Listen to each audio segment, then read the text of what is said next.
Bismillahirrahmanirrahim. Assalamualaikum warahmatullahi wabarakatuh.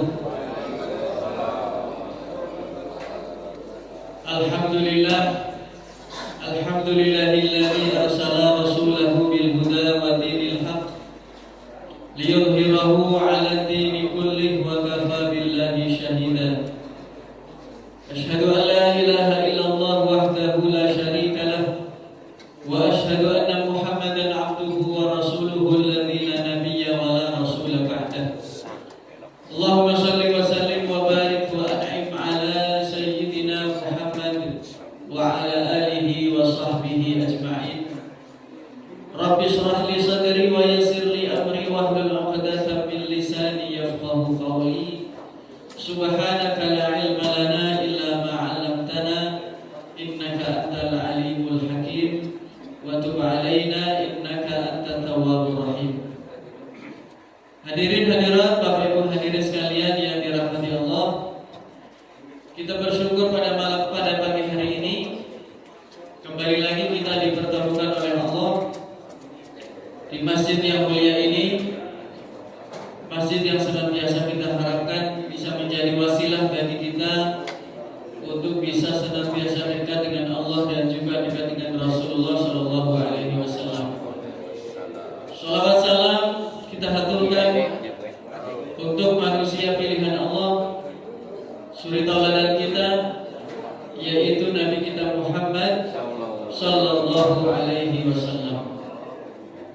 Beliaulah yang telah mengajarkan banyak hal kepada para sahabat, yang kemudian para sahabat mengajarkan banyak hal kepada para tabi'in, dan para tabi'in mengajarkan kepada murid-murid mereka dan seterusnya, dan sampai akhirnya kepada kita.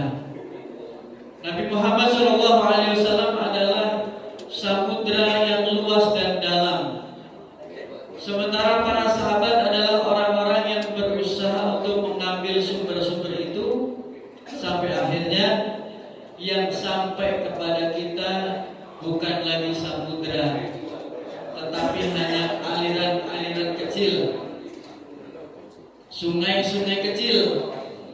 Maka akan kita dapati, Bapak Ibu sekalian, ada orang yang lebih menonjol dari sisi ini, ternyata sisi yang itu tidak ada pada dia.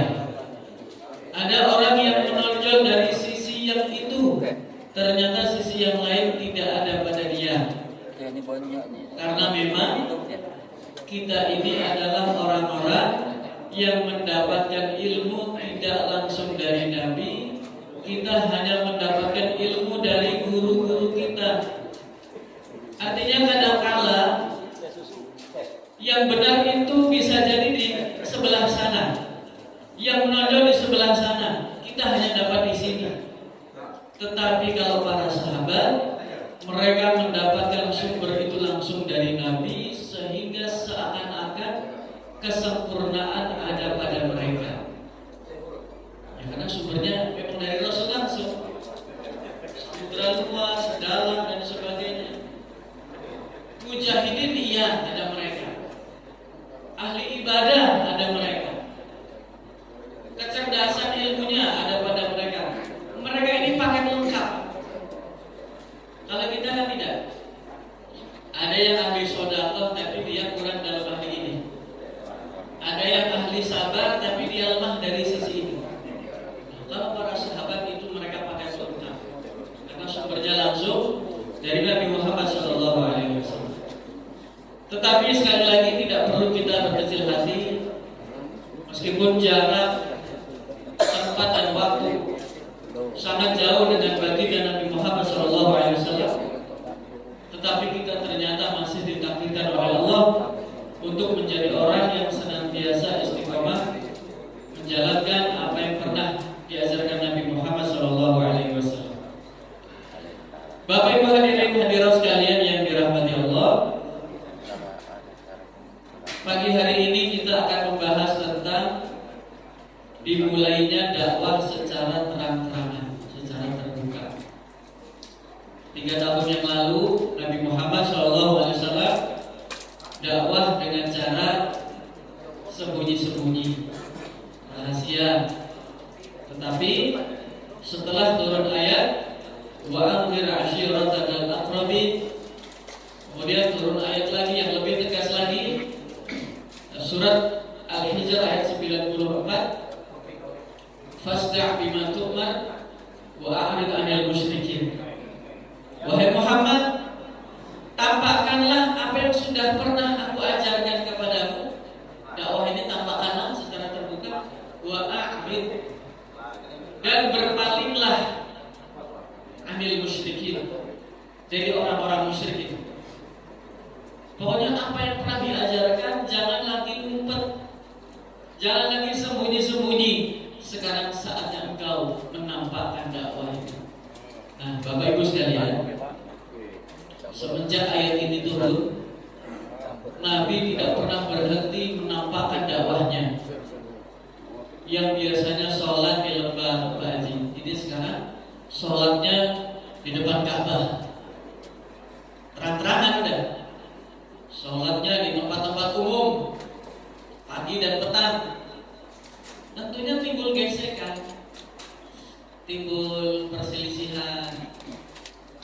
Nah, disinilah Nabi Shallallahu Alaihi Wasallam mengajarkan kepada para sahabat untuk tidak menanggapi apa yang mereka lakukan. Tidak perlu melawan, tidak perlu berdebat dan sebagainya. Nabi hanya memerintahkan kepada para sahabat untuk bersabar dan bersabar. Selain memang belum turun ayat untuk berperang, Nabi membaca situasi bahwasanya kalau Islam masih segini pengikutnya, kalau setiap kali ada bentrokan fisik diladeni, prematur, habis Pak. Ya baru berapa gelintir orang yang masuk ke dalam agama Islam, dan mereka sebagiannya orang-orang lemah, tidak punya kekuatan fisik, kekuatan ekonomi, kekuatan pengaruh politik, itu nggak punya sebagiannya. Kalau ada orang-orang pembesar-pembesar Quraisy datang mukuli dan sebagainya, kok dilawan, habis. Maka perintah Nabi, bersabarlah, bersabarlah, bersabarlah.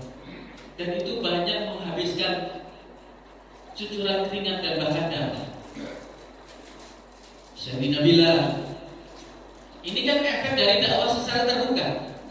Sayyidina Bilal, keluarga Ammar bin Yasir, Sumayyah, wanita pertama yang meninggal dalam Islam, Al-Khabbab bin Arab, banyak sahabat-sahabat Allah yang lain yang kemudian mereka ini harus mengalami penyiksaan yang begitu berat. Tetapi Nabi hanya mengatakan isbiru wasbiru, bersabarlah, bersabarlah, fa inna mau'idakumul jannah, karena Allah telah siapkan untuk kalian surganya. Ini kalau di Mekah begini Pak, metode dakwahnya itu begini. Pemandangannya itu sepertinya adanya cuma kesedihan, sakit. Tetapi berbeda begitu sudah pindah ke Madinah, Nabi sudah mulai membangun sistem. Sudah ada di situ hukum potong tangan diberlakukan, jual beli, peperangan, sistem pemerintahan dibangunnya di situ. Kalau di Mekah itu belum ada bagaimana cara jual beli. Bagaimana jual beli itu harusnya tidak boleh ada pasar bayangan. Bagaimana tuh pasar bayangan? Pasarnya di RS, di Dignas itu ada para calo letak.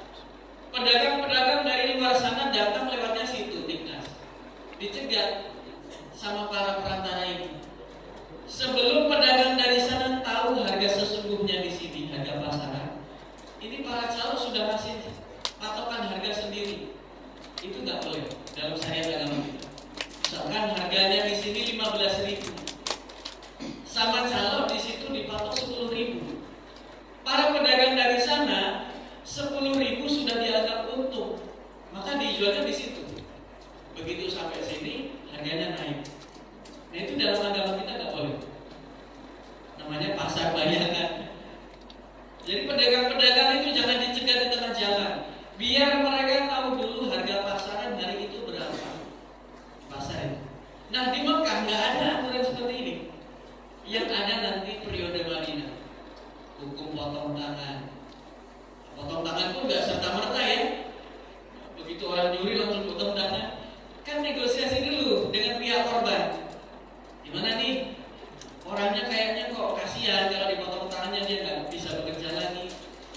sahabat ya korban memaafkan. Ya nggak jadi dipotong tangan. Kan begitu. Jadi tidak kemudian kita telan mentah-mentah.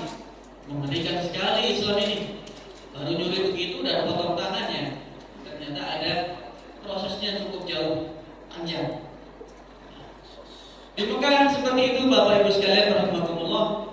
Jadi setelah ayat ini turun, Nabi tidak henti-hentinya siang dan malam mendakwahkan agama ini, membacakan Al-Quran kepada mereka, dan beliau berpesan kepada para sahabat untuk selalu solid di dalam pergerakan, soliditas. Kalian meskipun mungkin ada di antara keluarga kalian yang belum masuk Islam, bagi kalian yang sudah masuk Islam, berbaulah, lebih akrablah dengan sahabat-sahabat kalian yang telah masuk Islam bersama kalian. Jangan sampai pecah, jangan sampai pisah. Nah, disinilah muncul Pak, fanatisme kekerabatan sudah mulai goyah, pudar Pak. Bapak sama anak, kekerabatannya sudah mulai goyah. Karena anaknya masuk Islam, bapaknya belum. Disinilah ada nanti tuduhan bahwasanya Nabi ini seorang penyihir. Kenapa penyihir? Penyihir kan identiknya sebagai satu profesi ya, yang mampu memisahkan antara istri dan suami, antara saudara dengan saudara, kakak dengan adik. Nah, disangka orang-orang kafir Quraisy itu Nabi telah mempraktekkan ilmu sihir sehingga antara bapak dengan anak tidak akur. Karena anaknya masuk Islam, bapaknya tidak, terjadilah gesekan-gesekan. Suaminya masuk Islam, istrinya belum, seolah-olah dipisah gara-gara Nabi. Ada yang bilang begitu, dan Al-Quran merekamnya. Kemudian Nabi Shallallahu Alaihi Wasallam mengucapkan sebagaimana yang dahulu pernah diucapkan oleh para nabi. Dan kita tahu jumlah nabi dan rasul ada 124.000. Banyak masih ya. 124.000 nabi, dan semuanya dikenalkan oleh Allah tentang Nabi Muhammad. Ini pernah saya sampaikan dan sering saya sampaikan betapa terkenalnya nama Nabi Muhammad di muka bumi ini. Setiap kali Nabi diutus, Allah selalu sampaikan, wahai utusanku, setelah ini aku akan utus lagi Nabi yang lain, dan Nabi yang lain itu pun akan wafat, akan aku utus lagi. Nabi itu akan meninggal, aku utus lagi. Dan penutup dari semua Nabi itu adalah seorang Nabi yang bernama Muhammad Sallallahu Alaihi Wasallam. Dan kok ya kita ditakdir jadi umatnya ya. Alhamdulillah betul. Bersyukur betul Pak Ibu, kita jadi umatnya Nabi Muhammad. Kalau kita berbuat dosa besar, tidak perlu kita membunuh diri kita. Kalau pengikut Nabi Musa, mereka berbuat dosa besar, mereka harus membunuh diri mereka sendiri, baru diampuni dosanya. Kalau kita kan tidak. Ketika Bani Israel, Nabi pernah cerita tentang Bani Israel yang umurnya panjang sekali. Ada satu pemuda Bani Israel kemana-mana bawa pedang, mujahidin, jihad fisabilillah. Nabi ketika menceritakan ini di hadapan para sahabat, nampak di wajah beliau rasa sedih, memikirkan umatnya. Umat saya ini umurnya tidak panjang. Kata Nabi Shallallahu Alaihi Wasallam, "A'mal ummati ma baina sittin ila sab'in, wa aqalluhum man yujawizu dzalik." Ini adalah hadis yang pernah diucapkan oleh putra almarhum di pemakaman kemarin. Umur umatku antara 60 sampai 70 saja, dan sangat sedikit yang mampu melampaui batasan itu. Nah, Nabi ketika menceritakan ini, beliau sedih. banyak pemuda dari Bani Israel yang selalu membawa pedang. Dia adalah seorang mujahid hebat. Tetapi umatku ini gimana? Dan dia berperang selama 1000 bulan. Ini kaitannya dengan surat Al-Qadar. 1000 bulan. Ini kan kalau bukan pilihan Allah nggak bisa orang berjihad sampai 1000 bulan lamanya. Nabi nggak pernah minta sama Allah, ya Allah, umatku ini tolong dikasih keistimewaan supaya bisa menyamai setidaknya Bani Israel yang bisa berjihad 1000 bulan. Maka Allah Subhanahu wa ta'ala menghibur nabinya dengan surat Al-Qadar. Lailatul Qadri khairum min alfi syahrin. Malam Lailatul Qadar, satu malamnya khairun, lebih baik daripada 1000 bulan. Pemuda tadi bisa dikalahkan oleh kita umat Muhammad dengan ibadah pada Lailatul Qadar. Jihad, kita semuanya mungkin gak ada yang berani angkat pedang. Baru mau daftar jadi mujahidin aja sudah keder. Karena mentalnya terlatih, hatinya terlatih, fisiknya juga.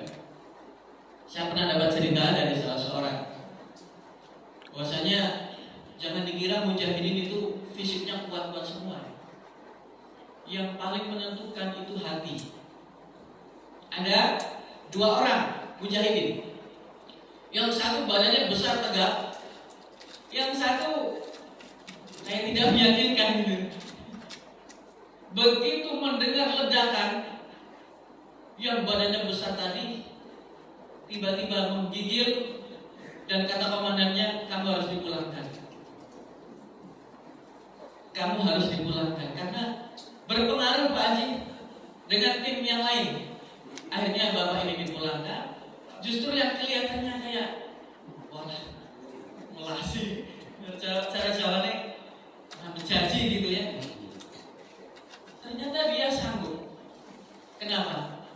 Hatinya kuat. Orang beriman yang ikhlas, yang hatinya kuat, itu bisa mengalahkan kokohnya gunung, Pak. Kan ada yang bertanya, adakah yang lebih kuat daripada gunung? Ada. Al-mu'min al-mukhlis. Hati seorang mukmin yang hatinya ikhlas, itu kekuatannya bisa melampaui kokohnya gunung. Kembali ke sini. Fasda' bima tu'mar wa 'arid 'anil musyrikin. Tampakkanlah dakwah itu dan berpalinglah kamu dari orang-orang musyrik. Nabi SAW mulai menyampaikan, sembahlah Allah, jangan lagi nyembah itu, jangan lagi nyembah berhala dan sebagainya. Disinilah mereka geram. 3 tahun pertama kan gak pernah nyinggung masalah ketuhanan. Orang-orang menganggapnya hanya ada akhlak. Orang-orang kafir Quraisy pun biasa saja, Pak, melihat dakwahnya Nabi yang ngajak kepada kebaikan. Begitu ngajak kepada ini, jangan lagi nyembah berhala, sembahlah hanya Allah Subhanahu wa ta'ala. Mereka marah dan mulailah mereka mengeluarkan kalimat-kalimat yang tidak sewajarnya. Akhirnya karena sebentar lagi musim haji datang. Musim haji ini berarti para pendatang akan berdatangan ke kota Mekah karena memang tujuannya di situ. Dulu sih pernah, Pak, Abrahah itu pernah ingin menyaingi Ka'bah, Pak. Pernah ingin menyaingi Ka'bah, tetapi tidak berhasil. Di Yaman dibuatlah Al-Kanisah, semacam bangunan megah begitu. Begitu dibangun mungkin menghabiskan biaya miliaran kalau sekarang. Ternyata nggak ada yang tertarik ke sana. Orang tetap pengen ke Ka'bah. Ini jangan membayangkan IKN ya. Ini fakta sejarah saja. Ini ada bangunan buatan di Yaman dibuat oleh Abrahah. Di situ dibuat bangunan yang sangat megah, biayanya mahal besar, supaya orang tertarik ke situ. Ngapain ke Ka'bah? Bangunannya kan cuma begitu. Kan nggak menarik, Pak, sebenarnya, Pak. Secara arsitek itu kan apa gitu ya? Cuma kotak kayak gitu, itu pun tidak simetris. Kok orang banyak tertarik tertarik ke situ. Nah, Abraha ini merasa ini nggak fair kalau ini saya bangun yang lebih baik. Ternyata faktor ekonomi penyebabnya. Dengan datangnya musim haji, maka perekonomian warga Mekah memang sangat terbantu.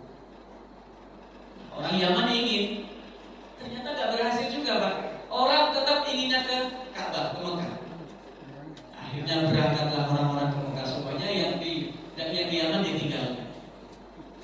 Musyawarahlah para tokohnya pada waktu itu, teman-teman, sebentar lagi musim haji nih, otomatis orang-orang dari luar Mekah akan datang ke sini.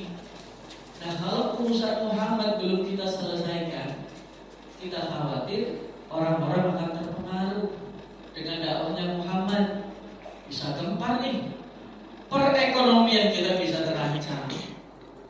Kalau ternyata mereka datang ke sini mendengarkan ucapannya Muhammad yang tidak masuk akal itu, tahun depan bisa jadi mereka nggak mau ke sini.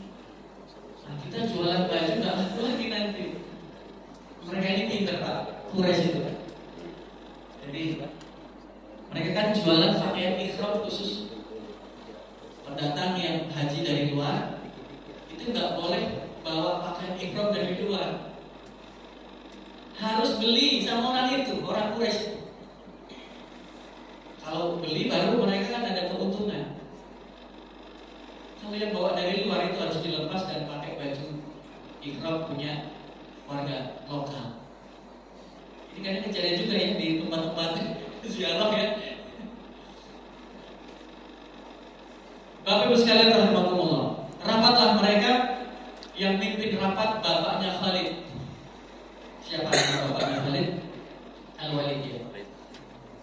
Itu tokoh sentral pada waktu itu adalah Al-Walid bin Al-Mughirah Al-Makhzumi. Pemimpin rapat, beliau bilang kepada teman-temannya, ayo kita rapat, kita sepakati tentang apa yang kita ucapkan kepada orang-orang yang datang haji ke sini. Apakah Muhammad ini orang gila atau apa? Yang penting kita sepakat dulu supaya satu kata nanti. Maka kata mereka, Anda kan tokohnya, ya Anda yang bicara dulu. Nanti kalau Anda sudah bicara, baru kami menyampaikan pendapat kami. Kata Al-Walid, tidak. Aku ingin dengar langsung dari kalian. Tuh pengennya mau ngomong apa kalian nanti kepada para haji. Kata mereka sebagian bilang, kita katakan saja kalau Muhammad itu dukun, biar orang pada nggak percaya. Kita katakan saja Muhammad itu dukun. Al-Walid bin Mughirah tokoh, beliau mengerti betul, dia mengerti betul. Kata Al-Walid, kalian jangan begitu. Kita ini kan orang terpandang, dan kita mengerti betul seluk-beluk dukun, aktivitas keseharian seorang dukun. Kita mengerti. Dan Muhammad selama ini tuh nggak pernah melakukan seperti yang pernah dilakukan oleh para dukun. Kalau kalian sampai ngomong begitu, malah orang nggak percayanya sama kalian, bukan sama Muhammad. Janganlah, jangan dukun. Coba cari yang lain. Udah berpikir keras itu Pak, misalnya ide bahwasanya Nabi Muhammad dukun itu diterima, ternyata kan ditolak. Bicara lagi satu orang. Bagaimana kalau Muhammad kita katakan seorang penyair, asyair? Al-Quran ada surat Asy-Syu'ara ya, surat para penyair. Kata Al-Walid, kita ini bangsa Arab, pecinta syair. Maka di sini ada yang kuliahnya jurusan sastra Arab. Pecinta syair mereka, sastranya tinggi sekali. Untuk mengatakan cantik kepada seorang wanita, orang Arab itu nggak nyebut matanya jeli dan enggak. Mereka menyebutnya apa? Jarak antara anting dengan pundaknya berjauhan. Kita kan nggak tahu apa itu maksudnya. Jarak antara ujung anting, ujung telinganya dengan pundaknya berjauhan. Orang Arab bilang wanita cantik, salah satunya ekspresinya dari sini. Berleher jenjang. Itu gimana tuh? Anting sama pundak. Kemudian kaitannya dengan kecantikan seorang wanita. Itulah orang Arab punya berbagai macam ekspresi untuk kejiwaan mereka. Kita kadang ada penyair, kata Al-Walid, kita ini bangsa Arab, ngerti betul seluk-beluk syair. Ada bahar, ada rojaz, hazaj, maksud, semuanya udah kita kuasai. Muhammad itu nggak pernah ngomongin kayak gitu dia, nggak pernah berbicara masalah ini yang kita sudah ketahui semuanya. Yang dia ucapkan itu betul-betul lain. Al-Quran Pak, lain sekali Pak, dalam jiwa pun lain. Kita nggak tahu maknanya. Imam kita tadi membaca surat Al-Insyirah, sama satunya Al-Fil. Itu dua ayat itu kaitannya dengan Nabi Muhammad semua. Ketika Nabi Musa, Rabbi shrah li sadri, Nabi Muhammad dapat ayat tadi, alam nasrah laka sadrak. Nabi Muhammad gak minta dadanya dilapangkan. Nabi Musa minta, Nabi Muhammad gak minta, tapi langsung dikasih. Alam nasrah laka sadrak, telah aku lapangkan dada Muhammad untuk wa rafa'na laka dzikrak. Jadi begini Pak, wa rafa'na laka dzikrak. Kalaulah kita tidak mengagung-agungkan Nabi Muhammad, tidak mensyiarkan Nabi Muhammad, itu Allah yang sudah mengangkat namanya. Wa rafa'na, telah kami angkat laka dzikrak, penyebutan namamu. Namamu sudah dikenal Muhammad. Kalau umatmu ada yang gak mau misalkan mensyiarkan engkau, mengenalkan engkau kepada umat, yang angkat sudah Allah Subhanahu wa Ta'ala. Jadi kita yang rugi sebetulnya kalau kita tidak mengenal Nabi Muhammad Shallallahu Alaihi Wasallam. Yang rugi mah kita. Nabi-nya nggak pernah rugi. Sudah diangkat namanya, dikenalkan namanya oleh Allah Subhanahu wa Ta'ala dengan ayat tadi, wa rafa'na laka dzikrak. Kemudian usulan itu pun ditolak Pak, dengan penyair. Apalagi nih, bagaimana kalau Nabi Muhammad kita katakan sebagai orang gila, wong edan, stres, nambah aneh lagi. Ya kalian kan tahu orang gila di Mekah ini kan mungkin banyak. Artinya yang dilakukan orang gila itu begitu, kadang ketawa sendiri, kadang nangis sendiri, kadang ngomong yang gak jelas. Ya jangan itulah, jangan disebut gila, nambah gak dipercaya kalian. Bingung Pak. Ya selama ini kan mereka gak pernah bilang yang macam-macam dengan Nabi Muhammad. Mereka kan menyebutnya Al-Amin. Begitu dapat wahyu dari Allah langsung disebut gila, dukun, bohong dan sebagainya. Kenapa bisa begitu Pak? Salah satunya karena usaha haram mereka terancam. Mereka kan punya usaha-usaha haram kan. Mungkin apa itu, narkoba atau apa. Kalau Islam hadir, maka akan menegakkan yang namanya keadilan. Nah ini mereka nggak terima. Dan kalau kita lihat di sejarah Pak, orang-orang yang menolak secara keras dakwahnya Nabi, itu mereka para pedagang besar. Abu Jahal, Abu Lahab, Ubay bin Khalaf, An-Nadhr bin Haris, Syaibah bin Rabi'ah, Utbah bin Syaibah. Ini tokoh-tokoh besar Pak, pebisnis besar kelas kakap, konglomerat.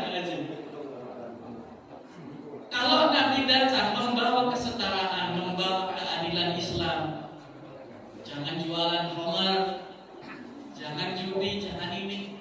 Yang terancam kan pebisnis itu akhirnya. Nah mereka nggak terima. Dengan cara apapun dilakukan, termasuk tadi pertamanya halus dulu, katakan aja sihir, dukun, bohong, orang gila, semuanya nggak ada yang pas. Nanti meningkat lagi Pak. Kita membuat keraguan-keraguan tentang ajarannya Muhammad. Kita ragu-ragukan masyarakat bahwasanya Muhammad itu hanya manusia seperti kita, hanya dapat semacam bisikan-bisikan halus. Ini orang lantur. Ada, timbul keraguan-keraguan. Nanti meningkat lagi, nggak mempan Pak. Penyiksaan. Tapi Tapi yang disiksa jangan Nabi Muhammad, orang-orang lemahnya. Orang-orang lemah ini pun dibagi dua. Yang satu orang lemah yang berpotensi jadi pemimpin, yang satu orang lemah yang gak ada potensinya. Orang lemah yang berpotensi jadi pemimpin, dia akan ditawari jabatan, kedudukan dan sebagainya. Yang penting jangan ikut Nabi Muhammad. Tapi bagi yang gak punya apa-apa, Pak Haji, mau diangkat jadi pemimpin juga gak bisa, mau ditawari ini juga nanti gimana? Disiksa itulah. Jadi kebacaan. Jadi Abu Jahal itu memang cerdas, Pak. Yang nyebut Abu Jahal kan kita. Tapi orang kafir sebutnya kan Abul Hakam, bapaknya kebijaksanaan. Bijaksana bagaimana? Yang bilang bijaksana kan mereka, pengikut-pengikut Abu Jahal itu. Ini memang pintar Pak Abu Jahal itu. Melihat ada masyarakat Mekah yang kira-kira berpotensi, punya pengaruh, didekati. Kamu mau nggak kami kasih harta sekian, tapi jangan ikut Muhammad. Kamu mau nggak kami kasih jabatan ini, kedudukan ini, yang penting jangan ikut Muhammad. Kan mau. Yang penting jangan jadi pengikutnya Muhammad. Begitu mendekat yang ini, seperti Bilal misalnya. Orang kafir memandang potensi hanya dari sisi zahir. Tapi Nabi Muhammad SAW memandang potensi Bilal luar biasa. Begitu sudah menerima Islam, kenal dengan Nabi Muhammad, menjadi pembantunya Nabi Muhammad, sehari-harinya bersama Nabi Muhammad. Ini belum dipilih jadi muadzin. Ketika penaklukan kota Mekah, yang disuruh adzan bukan orang Quraisy, yang disuruh adzan malah orang dari luar Quraisy, orang Habasyah dan orang berkulit hitam. Sayyidina Bilal, Pak, naik ke Ka'bah. Itu yang tersinggung orang-orang Mekah yang baru masuk Islam. Mu'alaf. Kata mereka sebagian bilang, untung bapak saya sudah mati. Kalau enggak, bapak saya mau gimana ngeliat Bilal naik ke sini? Ini orang rendahan lah anggapannya. Orang rendahan kok bisa bahkan Ka'bah diinjaknya, mengumandangkan suara adzan yang selama ini suara itu menjadi musuh. Sekarang yang mengumandangkan malah orang itu. Bilal bin Rabah itu, ya Allah, itu gempar Pak Mekah waktu itu tahun 8 Hijriah. Bapak Ibu sekalian yang dirahmati Allah Subhanahu wa taala, pagi ini nampaknya agak lama karena memang adzannya kan 4:30 Pak Haji. Jadi waktunya agak panjang, yang penting nanti begitu sudah alarm bunyi saya langsung tutup aja. Justru yang sekarang saya harus pasang pendengaran kuat-kuat. Kalau biasanya kan pura-pura nggak dengar ya. Nah sekarang ini harus jeli nih. Jangan sampai alarm jam juga saya anggap suruh. Bapak Ibu sekalian yang dirahmati Allah Subhanahu wa taala. Akhirnya peserta rapat bilang, Al-Walid, ini segala daya dan upaya sudah kami curahkan di rapat ini, kok gak ada yang diterima. Kira-kira gimana nih Walid? Kata Al-Walid bin Mughirah, biarkan aku berpikir sejenak. Aku akan berpikir sejenak untuk memutuskan kira-kira apa.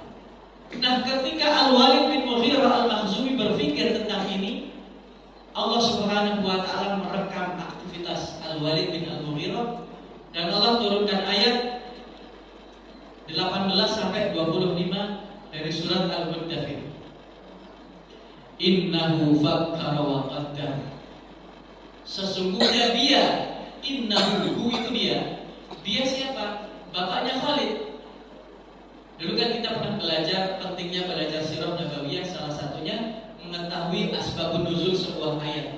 Nah, di sini innahu fakkara wa qaddar. Sesungguhnya Al-Walid bin Mughirah berpikir dan dia siap memutuskan apa yang dia pikirkan. Qaddar, keputusan. Faqutila kaifa qaddar, dan celakalah apa yang akan akan dia putuskan. Keputusannya nanti pasti buruk ini. Kalau sudah Allah katakan qutila, celaka. Tsumma qutila kaifa qaddar. Allah ulangi lagi, celakalah. Bagaimana mungkin dia memutuskan seperti itu? Tsumma nazar. Kemudian dia menimbang-nimbang lagi keputusannya itu. Tsumma abasa wa basa. Kemudian dia bermuka masam dan cemberut. Artinya berpikir keras, Pak, untuk menyebut Muhammad ini apa gitu, Pak. Mereka berpikir keras karena nggak akan ditemukan yang pas, itu nggak ada. Bahkan nama Muhammad sendiri pun adalah penjagaan Allah. Namanya mulia, tapi kelakuannya tidak mulia. Itu untuk Muhammad nggak berlaku. Kalau untuk kita nggak ada nama berlaku. Contohnya namanya sabar. Orang sabaran. Namanya nggak sesuai dengan nama. Itu kan kita. Alhamdulillah nggak apa-apa namanya jadi umatnya Nabi Muhammad. Ya kadang geser-geser dikit. Tapi kalau Nabi Muhammad, namanya Muhammad, kelakuannya juga Muhammad. Terpuji. Tsumma adbara wastakbar. Kemudian adbar, menyombongkan diri. Wastakbar, dan berpaling. Faqala in hadza illa sihrun yu'thar. Ini keputusannya nih. Keputusan dari Al-Walid bin Mughirah, faqala in hadza illa sihrun yu'thar. Al-Walid berkata, ini hanyalah sihir yang bisa dipelajari. Al-Quran itu katanya sihir yang bisa dipelajari. Kemudian diputuskan lagi, in hadza illa qaulul bashar. Ini adalah ucapan manusia biasa. Wahyu Al-Quran dianggap Al-Walid itu ucapan orang biasa. Sampai Allah harus nantang. Kalau memang ini ucapan manusia biasa, fa'tu bi suratin min mithlih. Coba buat satu surat yang seumpama dengan Al-Quran. Bisa tidak? Kalau nggak bisa, wad'u syuhada'akum min dunillah. Panggil seluruh para penyair Arab yang pintar merangkai kata-kata. Panggil semuanya, membantu kamu membuat satu surat. Kalau bisa buat. Nyatanya nggak ada yang bisa. Ketika muncul malah kayaknya aneh banget. Ada nih Musailamah al-Kadzdzab. Ketika beliau tahu ada surat Al-Fil, dia buat surat Difda. Apa tuh Difda? Surat kodok. Gak dari namanya aja kan aneh. Pertama dari nama binatang melata itu, binatang amfibi, hidup di dua alam. Kodok. Begitu ayatnya muncul, dulu kan pernah Pak, waktu Musailamah pengikutnya itu taubat, itu ditanya oleh para sahabat, kami ini penasaran sama kamu kok bisa ngikutin Musailamah itu gimana ceritanya?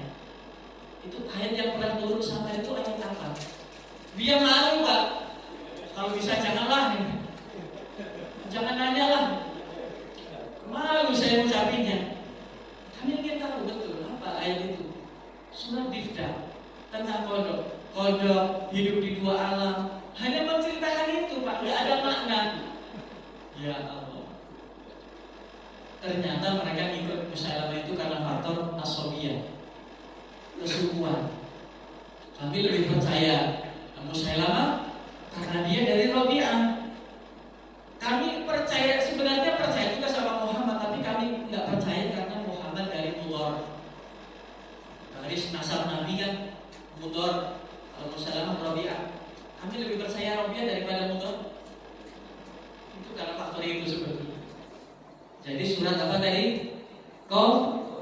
Surat Qadr. Iya, Musailamah Al-Kadzdzab, si pendusta besar. Faqala in hadza illa sihru yu'thar. Ini adalah sihir yang bisa dipelajari. In hadza illa qaulul bashar, dan ini adalah ucapan manusia biasa. Kalau begitu keputusannya, Muhammad kita katakan sebagai seorang penyihir. Itu Pak, keputusannya penyihir. Mendekati, karena Muhammad itu mampu memisahkan bapak dengan anak, suami dengan istri. Itu Pak, berangkatnya dari situ. Ya sudah, kita sepakati itu. Semuanya jangan sampai bilang Muhammad dukun ya. Jangan sampai bilang Muhammad orang gila. Jangan sampai bilang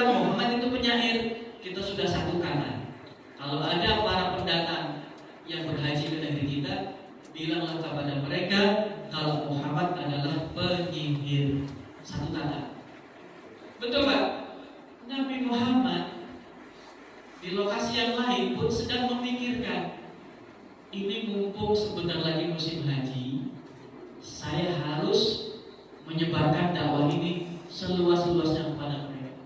Gak peduli nanti di belakang bagaimana, yang penting beliau maksimalkan betul. Fasdah bima tu'maru wa alim dan musyrikin, dimaksimalkan betul. Masuk Pak ke tenda-tenda, ke rumah-rumah orang yang haji itu, dimasukin, dibacain ayat. Ternyata Pak Yasir, di belakang Abu Lahab nguntit.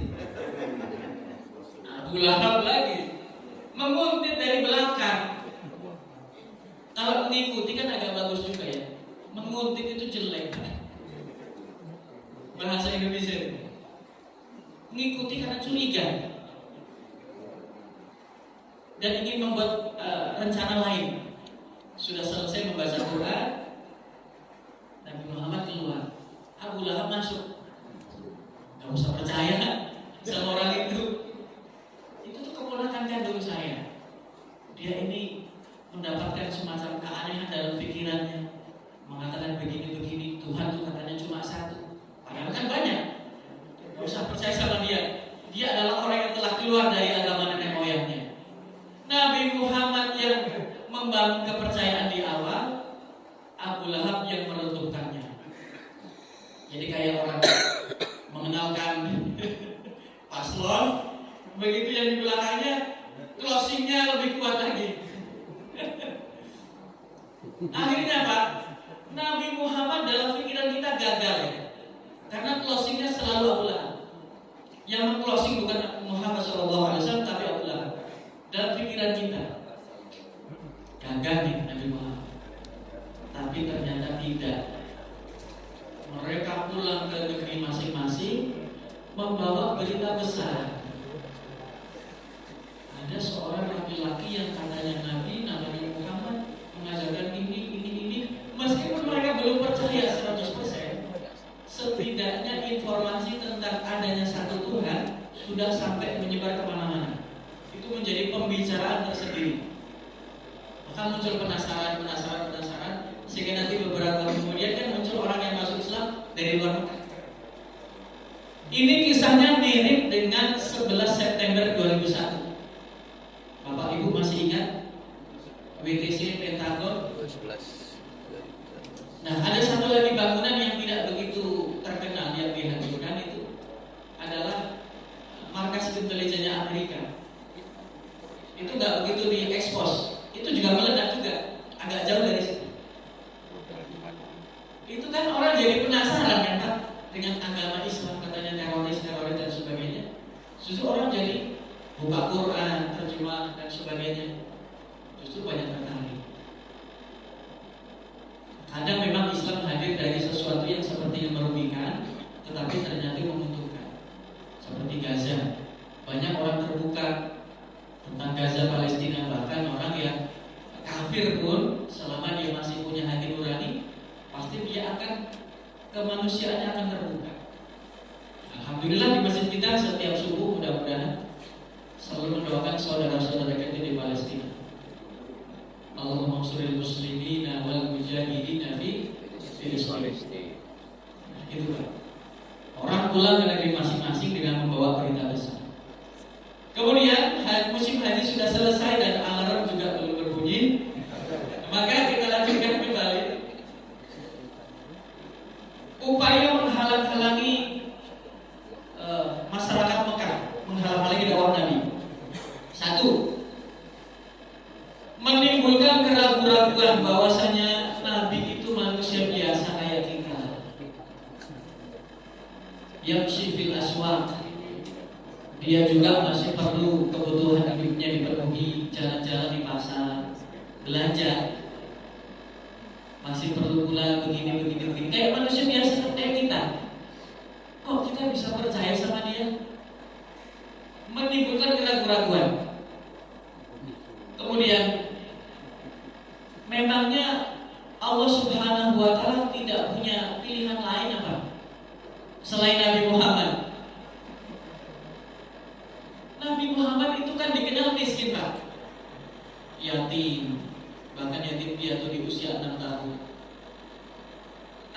Artinya kalau Allah Subhanahu wa Ta'ala ingin menunjuk seorang nabi, itu banyak di Mekah yang lebih mulia, lebih sempurna dari dia. Ada Abu Jahal. Kita bayangin kalau Abu Jahal jadi nabi gimana?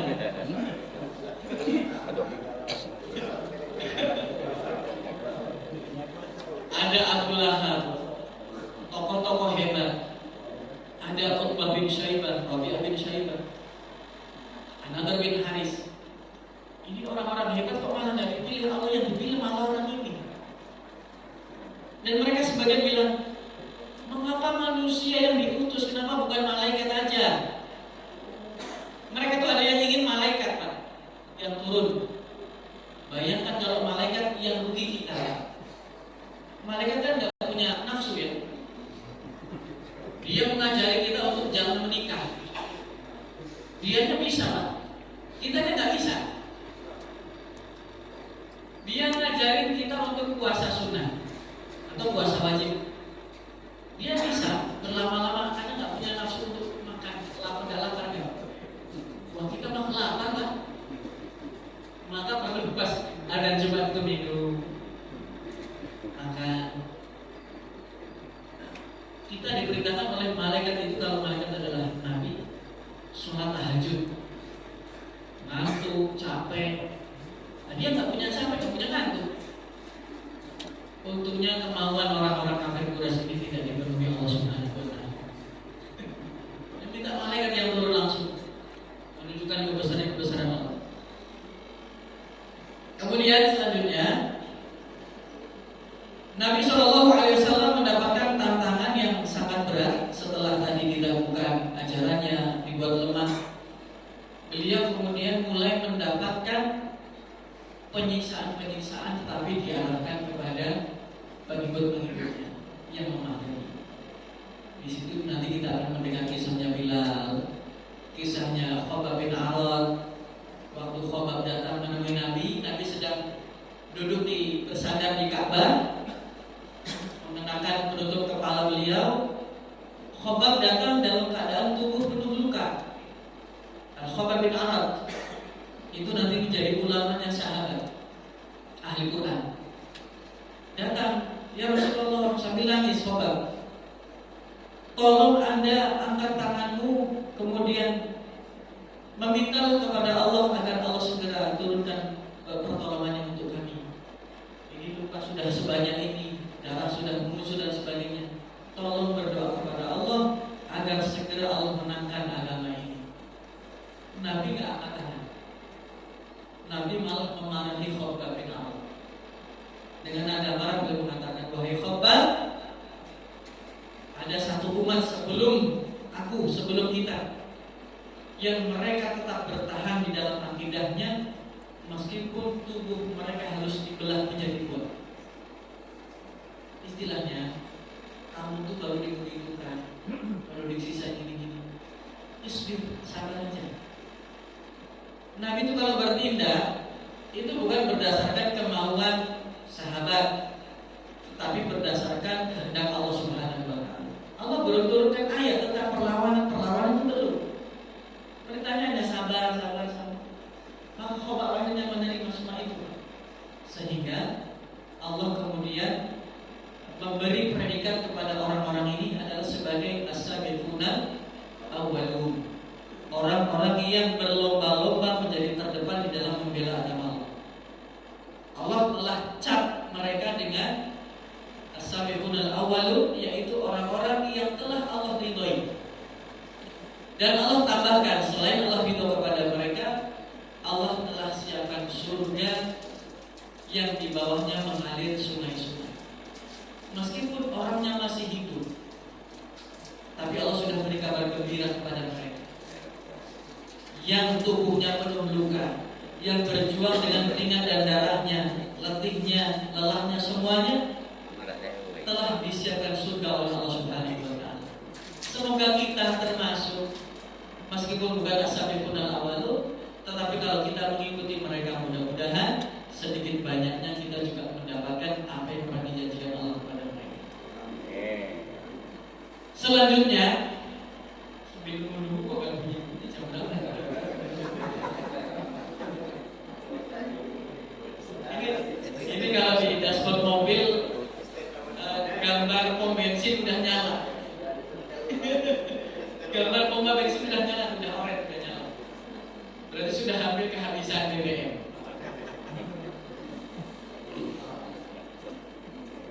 Another bin Haris. Ini kita bicara lagi satu orang nih.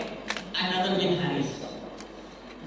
Another bin Haris ini Pak, dia ini saking melihat Nabi Muhammad kok pintar banget ngomongnya dan sebagainya, dia akhirnya kuliah ke luar negeri Pak, ke Persia. Kuliah ke luar negeri ke Persia. Dia belajar tentang sejarah para raja. Nabi ketika menceritakan kisah Nabi Musa dan sebagainya, anggapannya Another bin Haris mampu menyainginya. Dan dia pintar. Dia setelah kuliah selesai menyelesaikan beberapa SKS-nya, balik ke Mekah, itu mengajarkan tentang raja-raja Persia, kisah-kisah mereka. Dan ketika mendengar ada orang yang mau berangkat pengajiannya Nabi Muhammad, didatangi. Dan datanginya itu nggak cukup dengan ucapan-ucapan, dia membawa bidu wanita. Nah, ini yang agak menarik kan? Another bin Haris membawa biduan wanita. Kamu jangan dulu berangkat ngaji ya. Ini saya punya kisah yang lebih menarik daripada kisahnya Muhammad. Dia kisahnya apa itu? Saya kisahnya tentang raja-raja Persia, Isfadia, Rustum dan sebagainya. Menarik kisahnya. Dan kalau kamu nggak mau berangkat ngaji, ini ada wanita supaya melayani kamu, nyanyi, ngasih minuman, dan yang lainnya.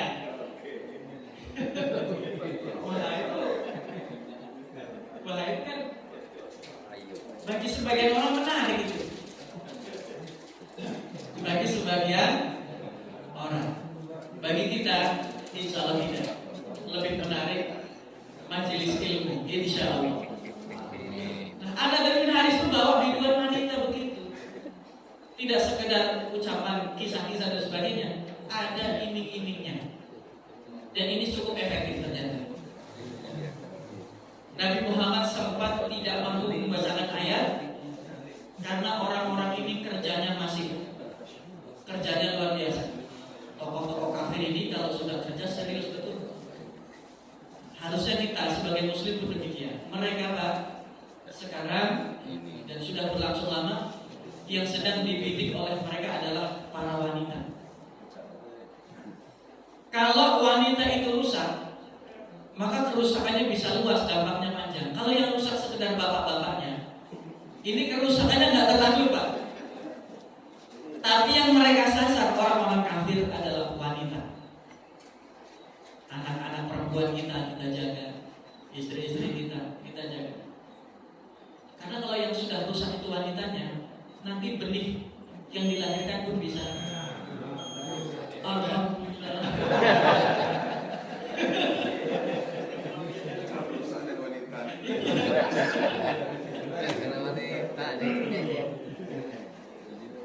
Segala puji bagi Allah yang telah mentakdirkan alam itu berbunyi.